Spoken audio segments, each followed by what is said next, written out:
자, 여러분들 반갑습니다. 이번 이야기는 시청자 공주 아빠님께서 시들무에 찾아와 주셨습니다. 일단은 공주 아빠님께서 저번에도 굉장히 또 섬뜩한 이야기로 다가와 주셨는데, 오늘 해주실 이야기도 굉장히 좀 듣기 힘든 직업괴담 중에 하나가 부동산 업을 하시면서 겪은 직업괴담들도 굉장히 듣기가 어렵거든요. 근데 오늘 들려주신다고 하니 바로 들어보도록 하겠습니다. 예, 여보세요. 공주 아빠님. 아유, 반갑습니다, 돌비님. 아이고, 이렇게 또 찾아와 주셔서 감사드립니다. 아유, 아닙니다. 지난번에 너무 좋은 말씀 해주셔가지고 아이고, 감사합니다. 무슨 말씀이세요? 네, 너무 감사하죠. 자, 일단은 공주 아빠님께서 오늘 또 찾아와 주셨고, 네네. 저번에 이제 마지막쯤에 부동산업을 하면서 또 겪은 무서운 이야기가 있다라고 말씀하셨어요. 네네네. 중개업을 하면서 겪는 일들이 있다고 하셨는데, 이것도 네네. 사실상 좀 듣기가 쉽지가 않거든요. 아, 네네네. 네, 그래서 오늘 한번 바로 출발을 해보도록 하겠습니다. 렛츠고! 길이십니다. 공주 아빠요.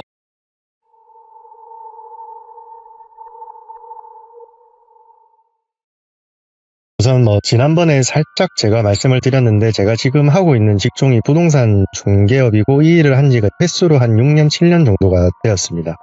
이제 대학생들 원룸 이런 것부터 시작해서, 현재 제가 일하고 있는 이 지역에서는 제가 모르는 이런 매물은 없다라고 보시면 되고요. 그러다 보니 이제 어느 건물이 전세 사기꾼들 건물이고, 어느 건물에서 사건 사고가 일어났고, 예. 그런 웬만한 정보는 다 알고 있고요, 솔직히. 오늘 이제 이야기해드릴 내용은 신축, 다가구 주택, 이제 막 준공이 떨어진 아주 따끈따끈한 그런 건물에 관한 내용입니다. 예.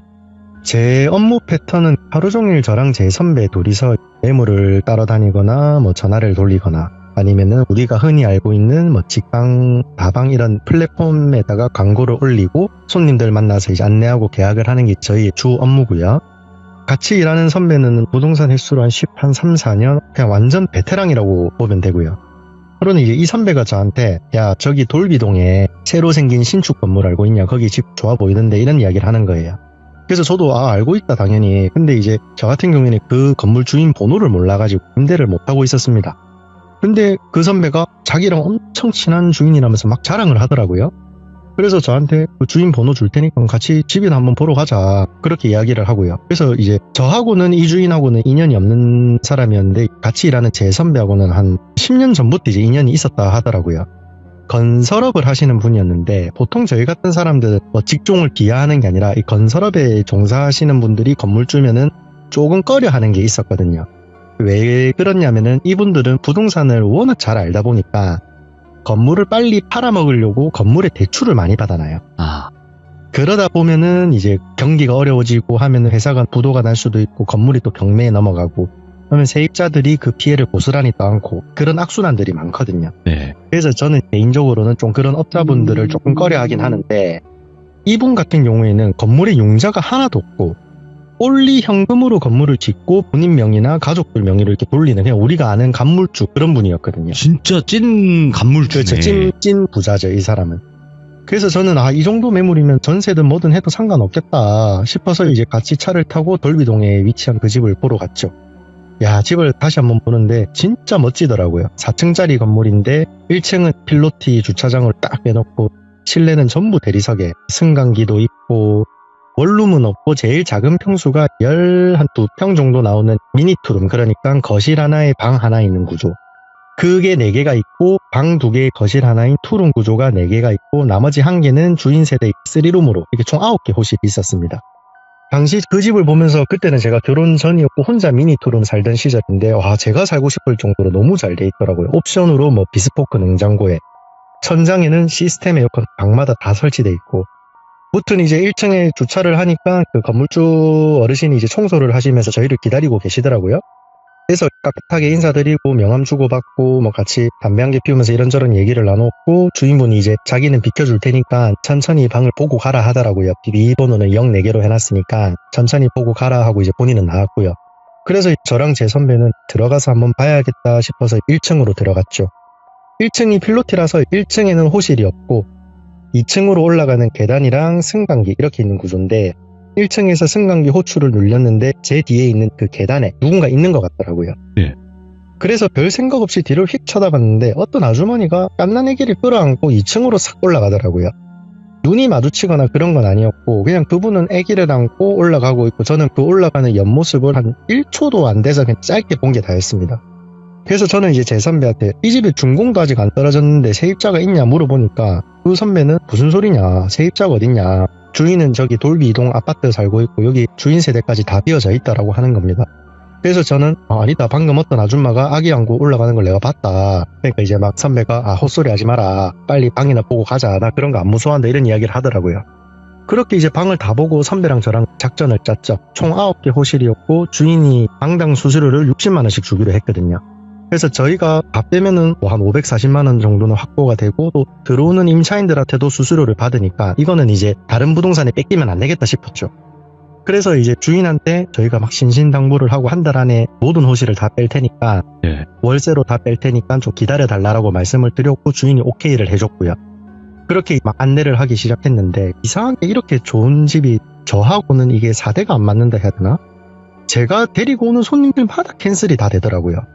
제가 아직도 기억이 나는 게 저 혼자 데리고 간 손님 한 15명, 20명 정도가 되는데 예. 그 많은 손님 중에 이 집을 한 명도 저는 계약을 안 했어요. 근데 웃긴 게 제 입장에서도 이 많은 손님을 그냥 놓치면 안 되니까 다른 집을 보여주면은 또 그 집은 계약을 하셔요, 손님들이. 심지어 컨디션이나 이런 거는 그 집보다 비교도 안 되게 안 좋고 금액도 똑같은데 예. 근데 다 계약을 하시더라고요. 그래서 저는 솔직히 좀 너무 속상했죠, 아무래도. 그러는 와중에 제 선배는 뭐 물 들어올 때 넣어줘 는다고 혼자 한 달 만에 그 9개 호실 다 계약을 했고요. 솔직히 배도 아프고 짜증도 나고 내가 일을 못하는 건가 이런 자괴감이 들어서 한 3일 정도 제가 출근을 안 했어요. 이틀 동안 막 제 영업 실력이 막 모질한갑도 하고 막 이렇게 끙끙 하다가 출근을 했는데 제 선배가 누군가랑 막 짜증 섞인 말투로 통화를 하고 있더라고요. 제가 통화 내용을 살짝 들어보니까 그 선배가 하는 말이 계약 기간이 2년인데 입주한 지 3일 만에 무슨 보증금을 돌려달라 그러냐. 정 그러면은 이사를 나가고 다음 세입자가 구해지면 보증금을 돌려받아라. 이런 내용을 하고 있더라고요. 예. 누가 들어도 전화를 건 사람이 조금 억지를 부리는 상황이다라고 생각이 들더라고요. 근데 저희는 이제 이런 일이 워낙 허다하니 그냥 그런갑다 저는 했죠. 근데 선배가 막 전화를 끊고 저한테 이렇게 이야기를 하더라고요. 아니 내가 계약한 돌비동 신축 202호인데 아침부터 전화가 와서 막 정신 나간 소리를 한다 이러니까 이유도 안 알려주고 무작정 보증금을 막 가져오라면서 그런 소리를 했답니다. 그래서 저는 그러면 이제 저 사람은 나가니까 내가 빨리 계약을 해야 되겠다 싶어서 손님들한테 막 전화를 돌렸죠. 저는 신축집이 공실이 나왔으니까 빨리 계약하자고 했는데 역시 그 선배가 또 다음 사람을 바로 넣더라고요. 진짜 이 집 4대 안 맞는다, 나는 저 집 쳐다도 안 볼란다 하고 혼자 낙담을 저는 했습니다. 그렇게 또 3일이 지났는데 그 선배가 3일 전에 통화한 내용이랑 똑같은 내용으로 또 누군가랑 전화로 싸우고 있더라고요. 저는 이제 느낌이 좀 세서 혹시 그 신축 202호냐 하니까 맞다 하더라고요. 뭐 이번에는 귀신이 나와서 못 살겠다고 징징거린다면서 미치겠다고 저한테 막 하소연을 하더라고요. 예. 그래서 제가 귀신이요? 신축인데 무슨 귀신이 나오냐. 그러니까 이제 선배는 모르겠다, 미치겠다. 내 입장에서는 그냥 다음 사람 빨리 계약하면 돈 버니까 좋긴 좋은데 이러면서 또 202호로 또 다음 사람 바로 넣더라고요. 예.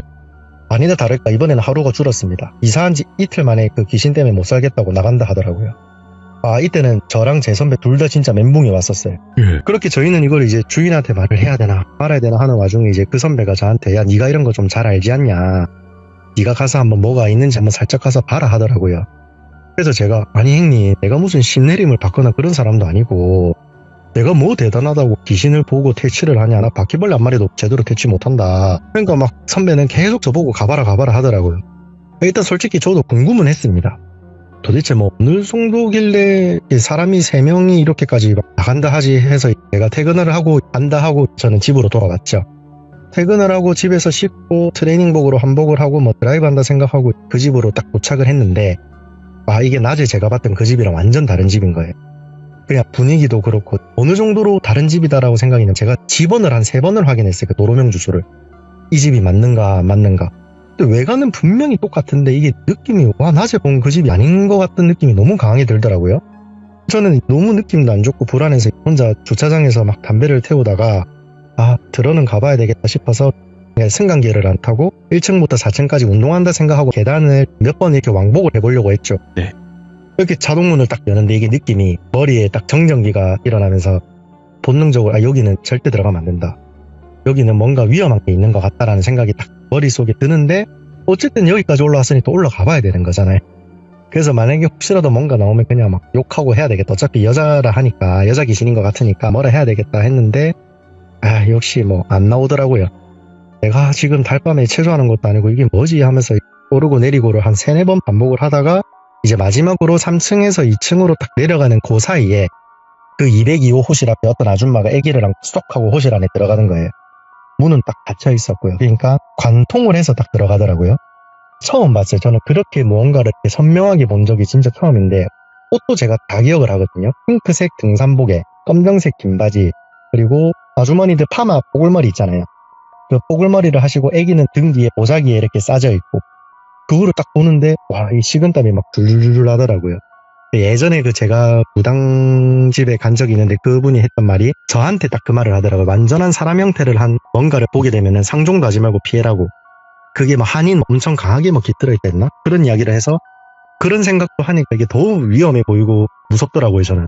그래서 이제 1층까지 내려와서 그 2층 202호를 고개를 들고 쳐다보면서 눈을 감고 조금 기도를 했습니다. 죄송합니다. 근처에서 요 부동산 일하는 놈인데 잠시 집에 방문을 좀 했는데 선생님 계신지 몰랐습니다.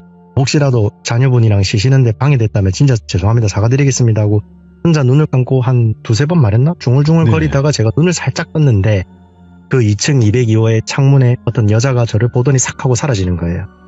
너무 빨라서 얼굴은 못 봤어요. 아까 봤던 그 아주머니다라는 생각은 딱 들더라고요. 왜냐하면은 창문이 닫혀져 있으니까.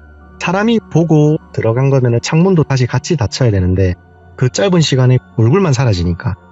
그래서 일단은 빨리 집에 가야 되겠다 싶어서 별일 없이 집에는 잘 도착을 했습니다.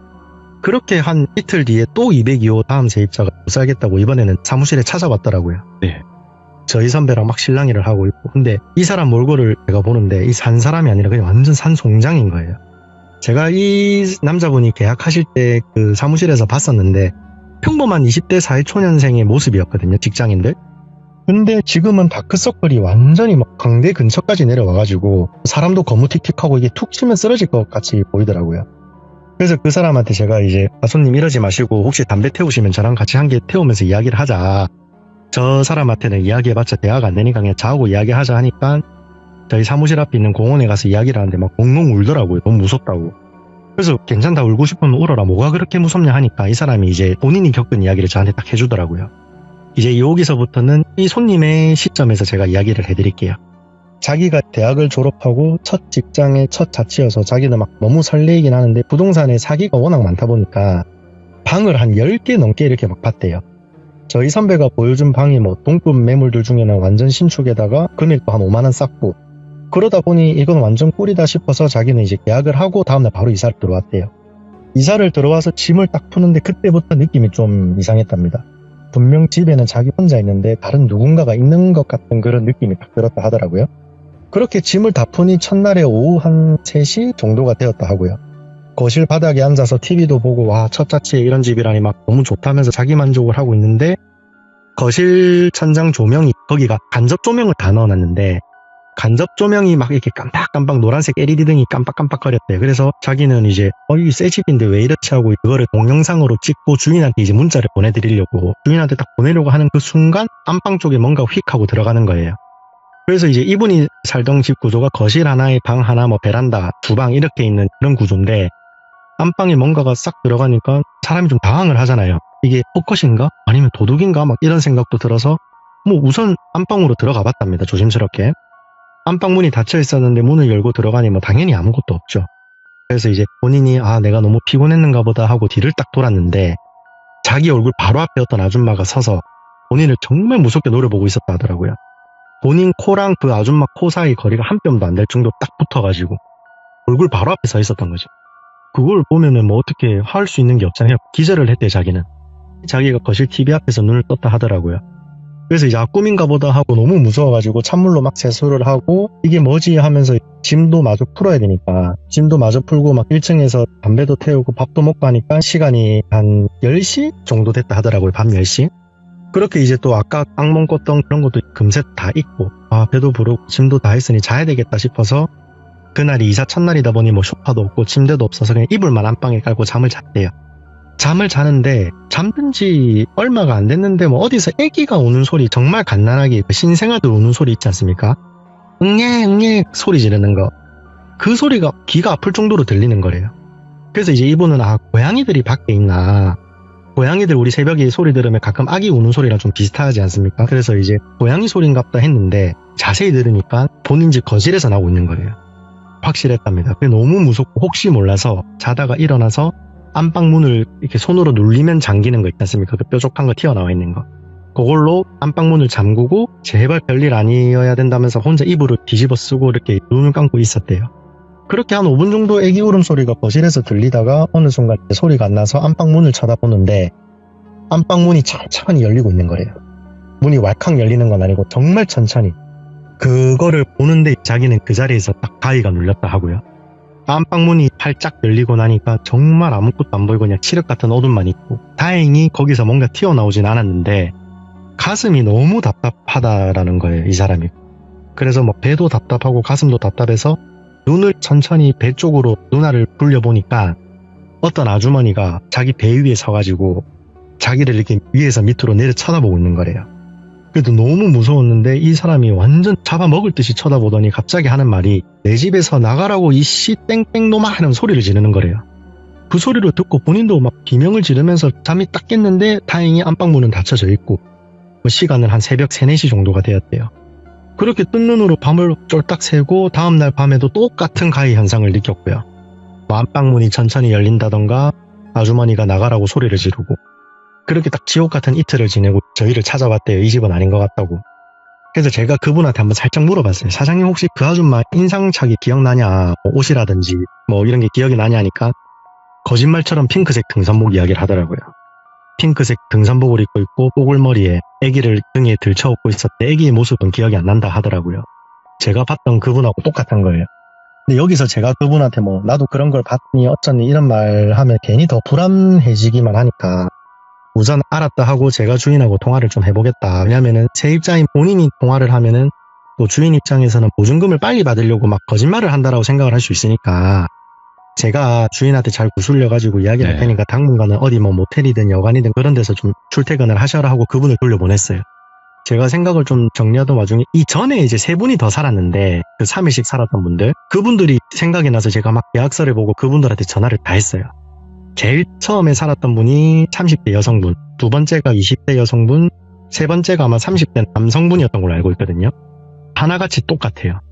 자다가 가위가 눌리고 뽀글머리 아줌마가 막 욕하고 소리 지르고 그래서 세입자 그분들은 너무 무서워가지고 뒤도 안 돌아보고 방을 뺀 거였고요. 근데 첫 번째 세입자분은 조금 기가 세신 분 같더라고요. 목소리도 들어보니까. 이분은 가위가 눌려서 꿈에 나오니까 내 집인데 왜 내보고 나가라 하냐면서 오히려 역으로 막 소리를 질렀대요. 그러다가 다음날 출근길에 교통사고 당하고 그래도 출근은 해야지 하고 사고 처리하고 출근을 했는데 본인이 뭐 격리 일을 하는데 이게 뭐 결제대금 실수? 그런 걸로 한 5억 정도를 회사에 손해를 입혔더라고요. 그래서 뭐 회사 사장이 뭐 소송을 거니 배상을 해라 뭐 이러면서 자기 회사도 잘리게 되고 그래서 이 집에 안 나가면은 자기가 더 큰 사단이 생길까봐 바로 나갔다 하더라고요. 근데 세 분 다 그 집에서 이사를 나가고 나서는 그런 꿈도 가위도 안 눌린다 하더라고요. 내용을 다 정리하니까 전부 다 동일한 현상을 겪는 게 우연은 아닌 게 확실해지잖아요. 저 또한 거기서 뭔가를 봤었고. 그래서 우선은 로드뷰랑 부동산 이런 자료 검색하는 사이트가 있는데 하여튼 그런 데서 이제 이 집이 지어지기 전에 뭐가 있었는지 제가 다 봤어요. 한 20년 전 자료부터 해가지고. 근데 제일 최근에 있었던 게 한 10년 동안 있었던 그냥 옛날 그 2층짜리 단독주택 그게 다였어요. 혹시 이 집에 사셨던 분이 좀 안 좋게 그렇게 됐나? 그래서 계속 여기 나오는 건가 싶어가지고 이제 주인한테 전화를 했죠. 뭐 다짜고짜 사장님 집에 귀신 나옵니다 이러면 제가 미친놈 소리 들으니까 돌려서 말하다가 혹시 사장님 신축 건물 올리기 전에 누가 살았는지 아냐? 제가 좀 뭘 좀 알고 싶어서 그런다니까 이분이 하는 말이 자기 큰고모 집이래요. 큰고모가 연세가 워낙 많으셔가지고 자기한테 땅을 팔고 그리고 그 고모님은 요양병원에 지금 계신다 하더라고요. 그러면은 제가 생각했던 그런 거랑 완전 다른 게 되니까 이제는 그냥 사실대로 말씀을 드려야 되겠다 해서 이제 202호에서 일어나고 있었던 일들을 다 말을 했죠. 그러니까 주인분이 너무 처음 듣는 것처럼 당황을 하시면서 아니 어떻게 그런 일이 있을 수가 있냐. 근데 주인도 4명 다 그런 일을 겪은 거면 분명히 뭔가 있는 게 맞는 것 같다라고 하시더라고요. 그래서 이제 201호부터 401호 나머지 세입자들한테 주인이 다 전화를 했고 나머지는 아무도 그런 일이 없대요. 그냥 잘 지내고 있어요. 뭐 덕분에 잘 지내고 있습니다. 뭐 이런 이야기만 하고 이 202호만 딱 그런 거예요.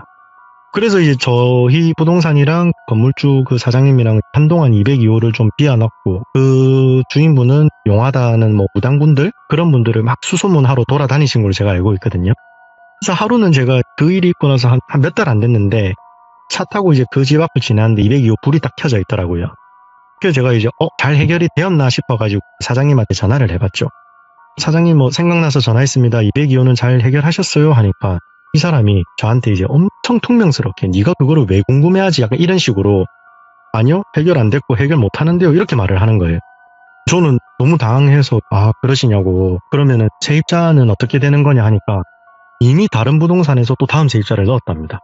사장님이 전화를 탁 끊고 문자로 앞으로 저한테 전화나 문자 하지 마세요라고 딱 보내더라고요. 지금도 그 집은 제가 앞을 지날 때마다 한 일주일에 한 번은 계속 이삿짐 차가 왔다 갔다 하고 있거든요. 다른 부동산들은 그냥 그런 것도 알면서 계속 묵인하고 새를 놓고 있고, 저는 아예 그 집은 쳐다도 안 보고. 하여튼 이런 일이 한 2, 3년 전에 있었습니다. 너무 섬뜩한 이야기이기도 하면서 네. 이런 일들이 진짜 실존하는구나. 그러니까 왜냐면 네. 여러 사람들이, 그것도 뭐 서로 알지도 못하는 사람들이 귀신을 계속 목격을 하고, 그렇죠. 그리고 귀신이 그렇게 많이 목격이 되는 집이 계속 거래가 되고 있고. 맞아요. 야, 이게 현실이죠, 사실상. 그렇죠. 아니, 뭐 귀신 나온다고 그 집을 계속 비워둘 수는 없는 거니까. 그렇죠. 그 방이 월세가 70만 원이니까 이제 뭐 계속 비워놓게 되면은 네. 이제 아무래도 주인 입장에서도 손해가 크고, 그쵸. 예. 네, 뭐 그러다 보니까 그냥 알면서도 그렇게 하는 거죠. 근데 뭐 어떤 참, 분이 들어갔을 때는 귀신이 안 나오는 경우도 있고. 그렇죠. 네. 그러면 공주 아빠님이 보시기에는 사람이 이 안에서 죽었다, 네. 돌아가셨다 하는 집에 좀 네네. 특징들이 따로 있을까 궁금하긴 해요. 뭐 특수 있죠. 청소하시는 네. 분들이 말씀해 주신 건 있긴 한데, 그래도 네네. 부동산 중개업을 하시는 분들이 봤을 때 네네. 어떤 특징들이 있을까요? 일단 쌉니다, 금액이. 주변 시세에 비해 너무 싼 집. 무조건 쌉니다. 근데 이게 그냥 싼 거랑 터무니없이 싼 거는 다르거든요. 그렇죠. 이게 저희가 딱 보면은 그냥 싼 집 같은 경우에 보통 조금 오래된 집들이 그런 게 많아요. 원래 네. 이제 주변 시세에 비해서 좀 저렴한 집들. 근데 여기서 원래 저렴한 시세에서 한 5만 원에서 10만 원 정도 싸다. 그러면은 이제 최근에 고독사 하신 분들이라, 요즘에 고독사 정말 많거든요. 예. 저 같은 경우만 해도 주인이 비밀번호 알려줘서 들어가 버렸는데 고독사 하신 거 2번 정도 봤었으니까. 이게 그런 집들이 보통 한 5만 10만 싼데, 우리가 이제 뭐 살땡 사건 요런 것들은 거의 뭐 절반 가까이 쌉니다. 하루라도 빨리 나야 일본에서는 이제 하자 있는 집, 이런 이제 사고 매물 같은 경우에는 고지를 하게 법으로 되어 있는데 우리나라는 그렇죠. 아직 아닌 거죠. 전혀 없습니다. 없죠, 전혀. 아직까지는. 네. 이게 다른 거예요. 예, 이게 그렇죠. 다르니까 충분히 이런 일들이 계속 벌어질 수 맞습니다. 있는 건데, 네네. 사실상 이거는 법적으로는 아무런 효력이 없는 그렇죠. 미신이기 때문에 아직까지는. 예. 그런 일도 있었습니다. 이제 세입자가 그 부동산을 상대로 소송을 했는데, 네. 돌빈이 말씀하신 것처럼 여기서 사람이 여럿 죽었는데 그런 거를 나한테 고지를 안 했다. 근데 법원 판결은 당연히 부동산에 손을 들어주거든요. 그렇죠. 네. 집에 중대한 하자가 아니고 뭐 사람은 누구나 다 그렇게 될 수 있는 거니까. 네. 그래서 부동산에 과실이 없다라고 이제 이렇게 판결이 나오고 이런 거 보면 아직 멀었죠. 일단은 뭐 이런 법이 뭐 생길지 안 생길지는 몰라요. 근데 사람이 뭐 죽는 경우는 많습니다. 집에 살다 그렇죠. 보면 안 죽는 집이 어디 있겠어요. 사람이 그렇죠. 집에서 살다가 죽는 건데. 근데 이제 안 좋은 일을 당하기는 쉽진 않거든요. 그렇죠. 네, 웬만해서는. 근데 오늘 공주 아빠님께서 또 이렇게 이거 직접 말씀하시기가 그렇게 쉽지는 않았을 거예요. 네, 그렇지만 그렇죠. 이렇게 말씀해 주신다는 것 자체가 우리 또 공주 아빠님은 믿을만 합니다. 제가 봤을 때. 네, 아주 감사합니다. 솔직하신 분이에요. 그래서 또 믿고 중개 맡기셔도 네. 될 것 같습니다. 우리 또 기자님들 만약에 공주 아빠님을 만나게 되신다면요. 그래서 저는 어차피 그런 네. 집은 아예 쳐다도 안 보기 때문에 저한테 또 그런 네. 게 애군이 다 들어온다 생각을 해서 그럴 수 있겠네요. 예. 네, 그래서 저는 그냥 아이고 그냥 안 벌고 말지 그 생각을 하고 살고 있습니다. 소탐 대시를 하지 않는다. 네, 맞습니다. 그렇죠. 오늘 공주 아빠님께서 이렇게 또 이야기 너무너무 생생하게 잘 들려주셔서 감사드리고, 또 여러 이야기 듣고 싶어요, 공주 아빠님. 또 아유, 예, 많습니다. 예, 준비 또 다 해놨습니다. 시작 준비가 되시면 언제든지 찾아와 주시고요. 네, 예. 앞으로 자주 뵙도록 하겠습니다. 감사합니다. 네, 감사합니다. 자, 공주 아빠님께서 부동산 중개업을 지금 현재 하고 계시고, 그 과정 속에서 여러 가지 일들이 많았다고 하셨고요. 그리고 오늘 이야기도 굉장히 우리가 듣기에 좀 쉽지 않았던 그런 이야기들을 들어봤던 것 같아요. 또 실제 그 직업을 가지고 계신 분이 얘기를 해주시니까 더 섬뜩하고 와닿는 것 같습니다. 여러분들의 또 소중한 직업괴담도 많이 기다리고 있습니다. 내 직업에서 겪는 이거는 얘기하면 될까 안 될까? 그래 얘기하자! 이런 직업괴담들이 분명히 있습니다. 그런 직업괴담 꼭 들고 와주시길 바라겠습니다. 감사합니다.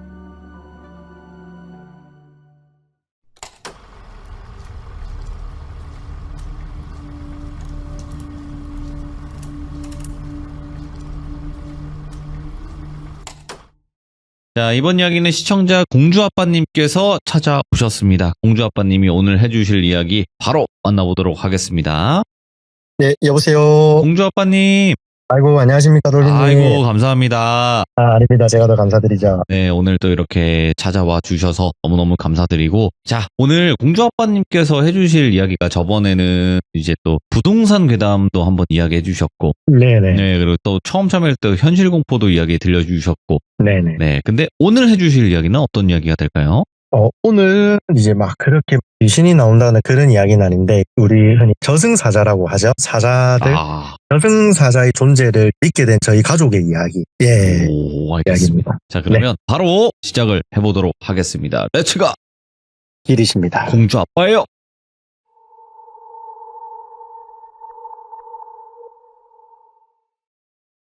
저희 집 같은 경우 저희 친할아버지께서는 제가 한 7살 때 돌아가셔서 사실상 기억이 크게는 없고요. 이제 외할아버지, 외할머니랑은 제가 정말 가깝게 지냈습니다.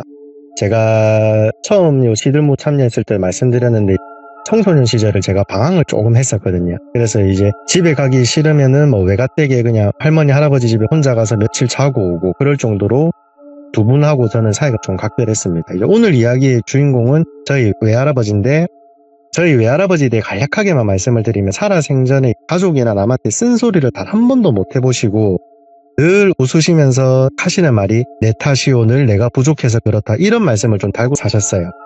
늘 항상 이제 좀 숙이고 사신 그런 분이셨는데 제가 고등학교 2학년 무렵에 이제 모 지역의 안 좋은 학교에서 정신을 조금 늦게 차려서 나름 열심히 공부를 해서 지방에 있는 공립대를 제가 갔었습니다. 당시 저희 고등학교는 뭐 지방사립 때 4년제만 나와도 뭐 플랜카드를 걸어줄 정도로 안 좋은 학교였는데 저는 뭐 개천에서 용난 취급을 받았었죠, 당시에. 당연히 외할머니랑 할아버지는 기뻐하셨고 할아버지께서 또 없는 형편에 제 기억상 그때 한 20만 원 정도를 제 손에 주시면서 학교 다닐 때 쓰라고 하시더라고요. 오호. 무튼 그렇게 이제 대학에 가서 뭐 하라는 공부는 안 하고 또 20살이다 보니까 친구들하고 신나게 술을 마시고 있는데 외어머니께서 울면서 전화가 오시더라고요. 외할아버지께서 아무래도 돌아가실 것 같다. 저는 너무 놀라서 일단 술잔을 내려놓고 자취방에 가서 아무 일도 없기를 하면서 혼자 막 기도를 하고 울었어요. 그렇게 다음날 첫 차를 타고 고향으로 갔죠. 고향으로 가는 도중에 뭐 좀 안 좋지만 할아버지께서는 별세를 하셨고요. 그렇게 정신없이 도착해서 상복으로 갈아입고 이제 우리 사무제라고 하죠. 3일 동안 장례하는 거. 사무제 장례를 시작을 했는데 보통 이 3일 동안 장남하고 장손이 잠을 자지 않고 장례식장을 지키는 게 맞는데 저희 집 같은 경우에는 장손이 저랑 동갑인데 조금 아픈 친구입니다. 이제 흔히 말하는 자폐 스펙트럼이 있는 그런 친구인데 뭐 남들한테 피해를 주는 애가 아니라 그냥 혼자 조용히 휴대폰 보고 게임하고 그게 다거든요. 그 친구는 장손으로서의 역할이 어려우니까 당연히 제가 3일 동안 잠 안 자도 된다. 내가 할아버지 배소를 지킬 테니까 다들 각자 일 보셔라. 그렇게 했죠. 왜냐하면 이제 할아버지와 추억이 그 누구보다 많던 손주 중에 한 명이 저였거든요. 장손인 삼촌분께서는 사회적으로 지위가 좀 있으신 분이어가지고 뭐 조문객들 상대하랴 또 뭐 약주 한 잔도 드시고 해서 일찍 또 주무셨고요. 그렇게 이제 혼자 할아버지 영정사진 앞에서 한 3일이라는 시간을 멍하게 혼자 보내다가 울고 뭐 혼잣말로 사진 보면서 할아버지랑 대화도 해보고 또 울고 그런 날을 보내고 있었어요. 또 살아생전에 남한테 모진 소리 못 해보셨다는 생각에 더욱 마음이 또 안 좋았고요. 무튼 그렇게 마지막 날까지 잠을 안 자고 밤을 새고 있는데 새벽 한 2시? 그때쯤에 저희 어머니께서 저한테 그러시더라고요. 야 똘비야, 엄마는 네가 너무 대견하고 고맙다. 이제 고생했으니까 저기 식당 가서 눈 좀 붙여라 라고 하시더라고요. 이제 마지막 날이라서 몇 시간만 버티면 되는데 저도 모르게 알겠다 엄마가 할아버지 향 안 꺼지게 계속 지켜라 하고 저는 이제 식당에 가서 바닥에 누웠습니다. 눕자마자 정말 몇 초 만에 잠이 들더라고요. 그렇게 정신없이 잠을 청하는데 와 이게 너무 더운 겁니다. 예. 제가 원래 더위를 많이 타긴 하는데 무슨 사막에 던져진 것처럼 덥더라고요. 그래서 눈을 뜨고 물을 마시려고 하는 순간 가위가 눌리더라고요. 땀은 정말 비오듯이 나고 있고 몸은 안 움직이고 제가 원래 좀 불편한 곳에서 이불도 안 깔고 자면 가위에 좀 잘 눌리는 편이긴 한데 좀 다르더라고요 그날은. 그렇게 가위에 눌리고 땀은 비오듯이 오고 너무 힘든 와중에 주변에 뭐가 있나 싶어서 눈을 떼굴떼굴 굴렸죠. 다행히도 식당 조명이 다 켜져 있어서 상당히 잘 보였는데 아무것도 없더라고요. 아무것도 없네 뭐가 안 나타나네 하는 와중에 엄청 중저음의 남자 목소리가 식당 전체에 울리더라고요. 그 사람이 하는 말이 딱 한마디였어요. 자네니까 허락한다. 딱 이 한마디였는데 진짜 태어나서 그렇게 품격 있으면서 동굴 속에서 말하는 것처럼 식당 전체에 막 메아리가 퍼지듯이 울리더라고요. 저는 이게 뭐지 싶기도 하고 또 누가 있나 싶어서 다시 눈을 왼쪽으로 탁 돌려보니까 제 옆에 염을한 사람이 누워있더라고요. 우리 사람이 고인이 되고 제일 마지막에 보면은 왜 천 같은 걸로 막 온몸을 칭칭 감지 않습니까? 그렇게 천으로 둘러싸인 누군가가 딱 누워있는데 본능적으로 할아버지다라는 걸 알았죠. 예. 가만히 제 왼쪽에 누워있는 그 천에 감싸진 사람을 보고 있는데 너무 슬픈 거예요. 미친 듯이 울었습니다. 눈물이고 콧물이고 침까지 막 흘려가면서 울었죠. 그러자 이제 그 속에서 시꺼멓게 그을린 검은 팔이 이제 천을 딱 찢으면서 나오는 거예요. 그러더니 본인 얼굴 쪽에 있는 천을 다 뜯고 저를 딱 쳐다보는데 새까맣게 그을린 저희 외할아버지더라고요. 할아버지가 가만히 저를 쳐다보는데 너무 눈물이 나가지고 제가 할아버지 정말 죄송하다. 생전에 사랑한다는 말을 더 할걸.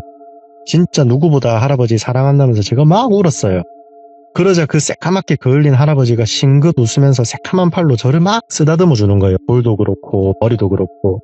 그러면서 그 할아버지 특유의 그 눈웃음이 있는데 그 눈웃음을 지으시더라고요.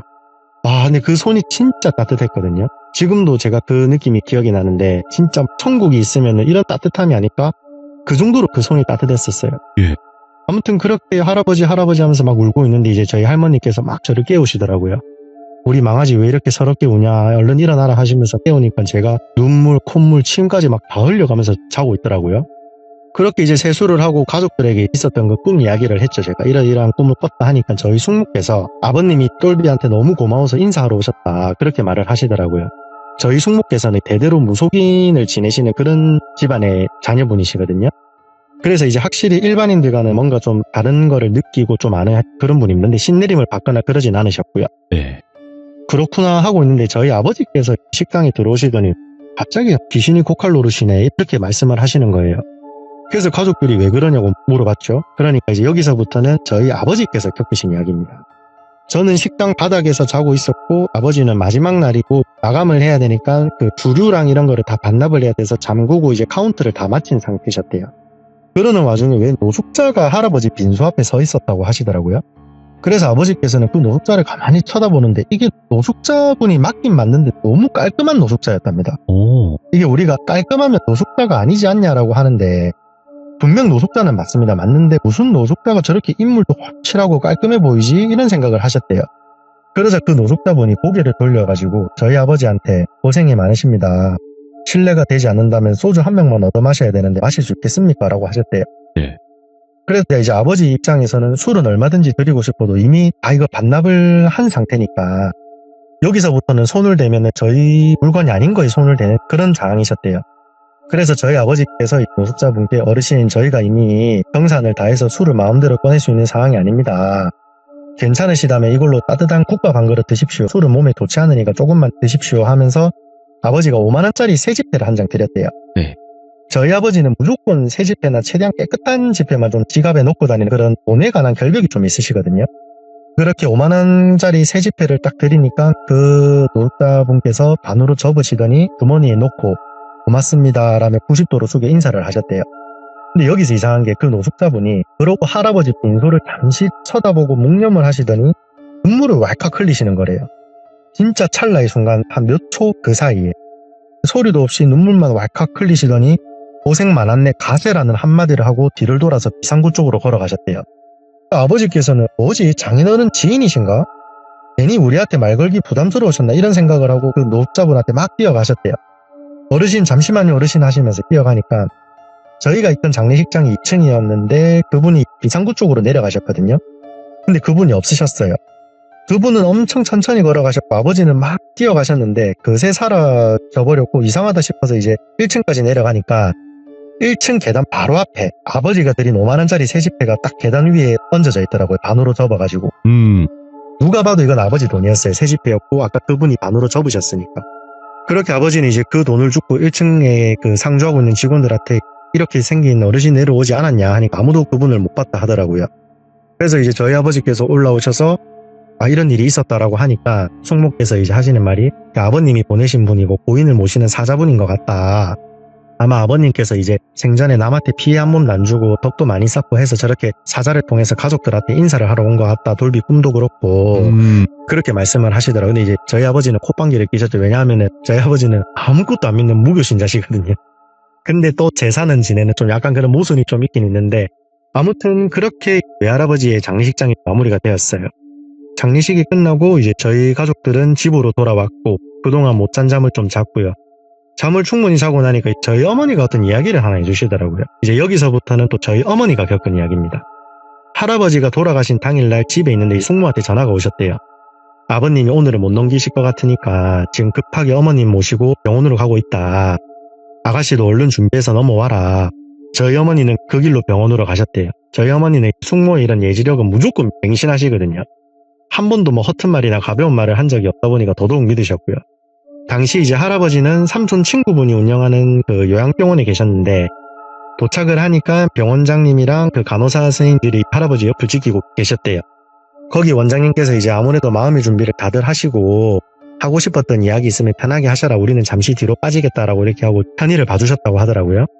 그렇게 저희 어머니는 뭐 아빠 안 된다 가지 마라 뭐 내두고 어디 가냐 하면서 막 아이처럼 울었고요. 할머니는 뭐 영감아 네가 내 행복하게 해준다 해놓고 맨날 첫날 고생만 시키고 이번엔 또 내 혼자 놔두고 가냐면서 막 울었대요.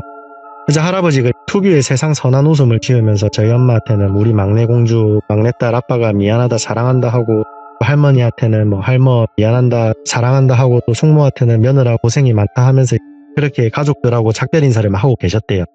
할아버지께서 대뜸 할머니한테 이런 말을 하셨대요. 근데 할머 저승사자가 있긴 있네.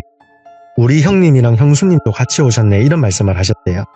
그래서 할머니께서 그런 게 어딨냐. 있으면 내가 가만 안 둘 거다 하면서 막 소리를 지르셨대요. 할머니는 이제 50년 이상을 성당에 다니신 천주교 신자시거든요.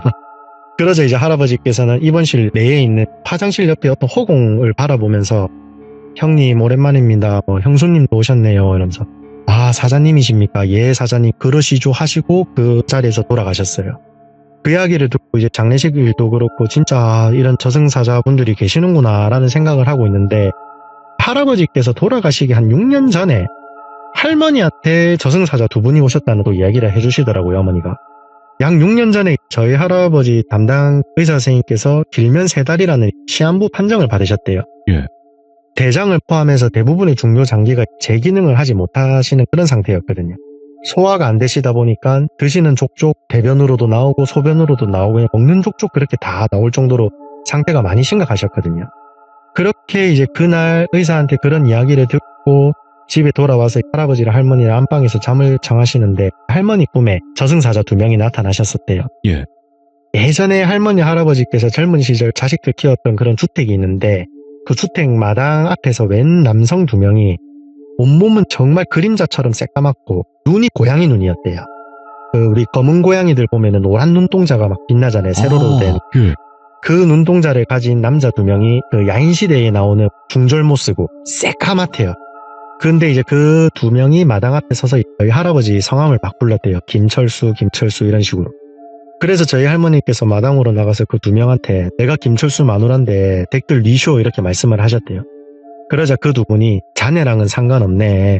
김철수만 만나면 되네. 김철수 어디 있는가 이렇게 말씀을 하셨대요. 저희 할머니는 이제 순간 이 사람들한테 절대 할아버지를 보여주면 안 된다라는 생각이 드셔가지고 니들이 뭔데 내 남편을 찾냐면서 막 거실에 가셔가지고 프라이팬을 들고 나와서 막 그 2명한테 때렸대요. 근데 이렇게 프라이팬을 휘두르면은 그 사람들이 아파해야 되는데 이 사람들이 망구석처럼 그 2명이 선 채로 딱 한마디를 하셨대요. 예. 자네도 참 보통이 아니네. 내 다시 올 때는 그때는 이러지 마시게 하고 사라지셨대요. 할머니가 잠에서 깨어서 할아버지를 보니 다행히 할아버지는 곤히 잠드신 상태셨고요.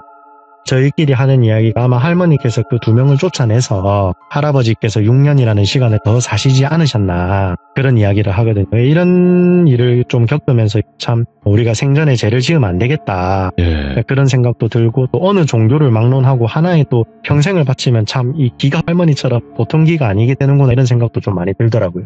야, 이게 할머니께서 뭐 기가 세서 저승사자를 뭐 눌렀다 그거보다는 그냥 네. 제가 봤을 때는 아직 그때가 아니셨던 것 같기도 하고. 네, 맞아요. 그럴 수도 있죠. 예, 그치만 또 할머니께서 그렇게 확 하시니까 아 그래 네. 아직은 뭐 확실한 때는 아니니까 원래 대부분 3명에서 오잖아요. 네, 진짜 데려갈 때는. 3사자가 오는데 일단 2명만 오셨으니까 잠시 또 시간이 벌어진 게 아닌가 또 생각도 들고. 그래서 할아버지 돌아가실 때 할아버지 형님이랑 형수님이랑 그 사자님이 이렇게 3분이서 오셨을 수도 있겠네요. 예, 그렇지 않았을까라는 그냥 조심스러운 추측 그렇죠. 정도죠 뭐 저희도. 예. 그래도 공주아빠님께서 이렇게 이야기 잘 들려주셨는데 사실은 공주아빠님께서 큰 수술을 또 앞두고 계시잖아요. 네네네. 네, 그래서 또 수술 잘 마치시고 또 건강 회복하셔서 다시 돌아와 주셔서 또 여러 가지 이야기 들려주실 거라고 저는 믿어 의심치 않습니다. 아유, 당연하죠. 네. 내용 정리 잘 해가지고 잘 해드리겠습니다. 잘 이겨내시고요. 항상 감사합니다. 응원하도록 선생님. 하겠습니다. 감사합니다. 저도 항상 응원하겠습니다. 감사합니다. 화이팅입니다. 네. 정말 말씀 깔끔하게 잘 해주시는 우리 또 공주 아빠님이시고, 공주 아빠님께서 또 이번 주에 큰 수술을 앞두고 계시거든요. 수술 잘 되셔서 또 시들무에 아무렇지 않은 듯 웃으면서 다시 목소리 들려주시는 그날까지 많은 응원 부탁드리도록 하겠습니다. 감사합니다.